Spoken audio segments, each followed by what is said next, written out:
صالح امبارح طلع قال كام تصريح كده برضو سمعوا جامد. قال لك مفيش لعيب بيمضي على بياض دلوقتي، مفيش لعيب يجي يقول لك انا مضيت على بياض للاهلي يبقى كذاب.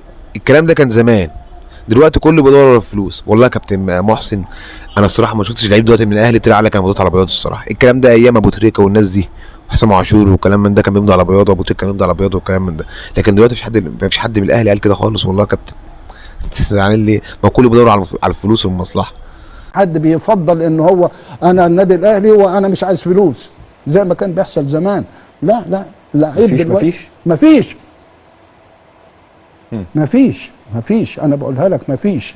اللعيبه دلوقتي كله بيدور على الفلوس، على اعلى سعر. لو اتفق معاك على سعر معين وطلع ولقى سعر تاني يعني دي خلصت خلاص، يروح يبص الناحيه الثانيه. فانت لو من فوق ما انتش باصص على انه اللعيبه اللي عندك هتبقى عامله ازاي لما اجيب فلان بالرقم ده، الدنيا تبوظ.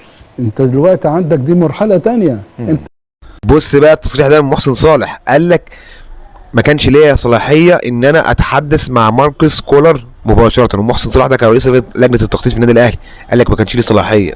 ده الاهلي ها.